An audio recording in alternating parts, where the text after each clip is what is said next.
Then, after a period of 14 years, I went up again to Jerusalem with Barnabas, taking Titus also with me. I went up by revelation, and I laid before them the gospel which I preach among the Gentiles, but privately before those who were respected, for fear that I might be running, or had run in vain. But not even Titus, who was with me, being a Greek, was compelled to be circumcised. This was because of the false brothers secretly brought in, who stole in to spy out our liberty which we have in Christ Jesus, that they might bring us into bondage, to whom we gave no place in the way of subjection, not for an hour, that the truth of the gospel might continue with you. But from those who were reputed to be important, whatever they were, it makes no difference to me. God doesn't show partiality to man. They, I say, who were respected, imparted nothing to me, but to the contrary, when they saw that I had been entrusted with the gospel for the uncircumcision, even as Peter with the gospel for the circumcision, for he who appointed Peter to the apostleship of the circumcision appointed me also to the Gentiles.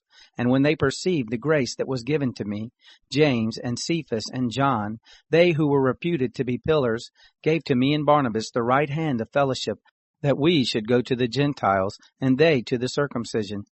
They only ask us to remember the poor, which very thing I was also zealous to do. But when Peter came to Antioch, I resisted him to the face, because he stood condemned. For before some people came from James, he ate with the Gentiles. But when they came, he drew back and separated himself, fearing those who were of the circumcision. And the rest of the Jews joined him in his hypocrisy, so that even Barnabas was carried away with their hypocrisy. But when I saw that they didn't walk uprightly according to the truth of the gospel, I said to Peter before them all, If you, being a Jew, live as the Gentiles do, and not as the Jews do, why do you compel the Gentiles to live as the Jews do? We, being Jews by nature, and not Gentile sinners, yet knowing that a man is not justified by the works of the law, but through the faith of Jesus Christ, even we believed in Christ Jesus, that we might be justified by faith in Christ, and not by the works of the law, because no flesh will be justified by the works of the law. But if, while we sought to be justified in Christ, we ourselves also were found sinners, is Christ a servant of sin? Certainly not.